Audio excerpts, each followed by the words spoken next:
All right, Deep Dive fam, welcome back. So, we have been living and breathing the 11/6 universe for what feels like months now. We've gone deep on the producers, the collectives, D.L.B's entire master plan. And we were literally in the room for the Sugar Palm sit-down. You could feel the tension in the air. But there was one person there, this quiet gravitational force that I just cannot get out of my head. We have to talk about Leona Jaye. We absolutely have to, because she's not just another artist on the roster.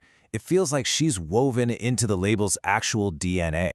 And this quote right here, this is exactly what I'm talking about. The second she said this at Sugar Palm, the whole vibe in that room it changed. It totally reset.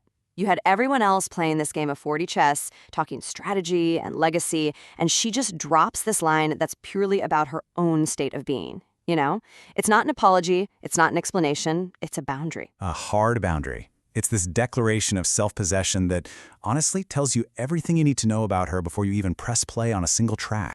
And that presence is the perfect way to get into this whole aesthetic she's perfected, this concept they're calling pretty girl rage. Which, not to be dramatic, might be one of the most compelling ideas in music right now. This whole idea that you can deliver heartbreak with your claws out, that your pain doesn't have to be passive or, pretty. Exactly. It can be a weapon. And it starts right here, with this line from her lyrics. See, the power isn't in just getting loud. Right. It's not about screaming your head off. It's a quiet rebellion. It's the kind of rage that doesn't need to announce itself. It just acts. It's cold. It's calculated. And boom, this right here illustrates the point perfectly. Raising your voice is basically a loss of control, but raising problems, that's strategic.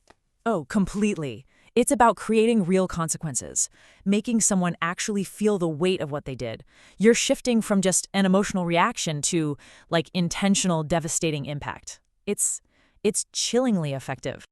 I mean, come on now. This single line from that Jo Yun's produced track, that is the entire thesis statement right there. It's the perfect collision. You've got this luxury aesthetic, this whole idea of being too pretty, and it just smashes right up against this absolute non-negotiable boundary.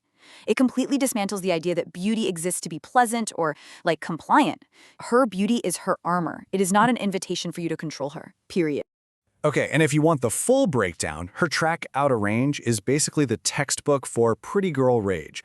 This is not just a breakup song, it's her terms and conditions. It's a whole contract, demanding reciprocity, rejecting low-effort games, but that last line is the killer for me.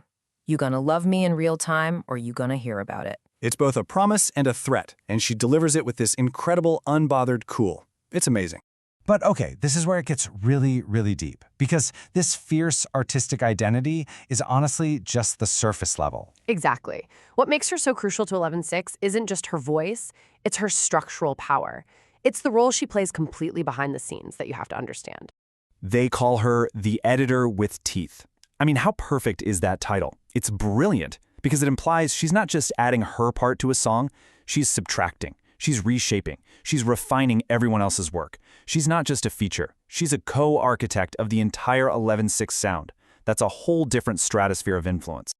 This slide just frames her contributions so well. Most vocalists, even the really talented ones, are performers on a track. They show up, they execute a vision that's already been decided. But Leona is a partner in the track. She's there from the jump, editing the song's actual DNA. That's not a role you're just given. That's a level of trust you have to bleed for. And this right here is the ultimate proof. This is the ultimate testament to that trust. We all know how meticulous D.L.B is about his vision. I mean, his lyrics are his life, his sound is his identity. And yet, Leona can walk into a session with him and literally start reshaping his hooks with zero resistance. That is an almost unheard of level of creative authority in any label, let alone one built so singularly around its founder. It's actually wild. Right. And that kind of trust doesn't just materialize out of thin air. You have to understand, their creative bond is older than the label itself. It goes all the way back to the very beginning.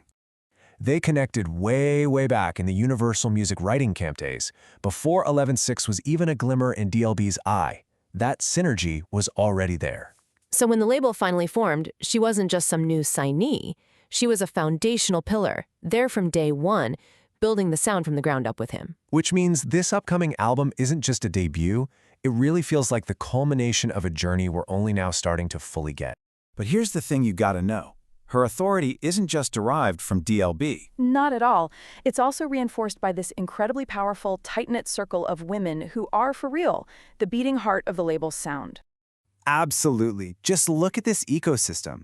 You've got Tella Dewata, or Leona Jaye for the OG fans, and there's talk of a whole conceptual duet album between them. Then her bond with Brianna is described as riot and rescue, which just tells you everything you need to know about that intensity and that loyalty.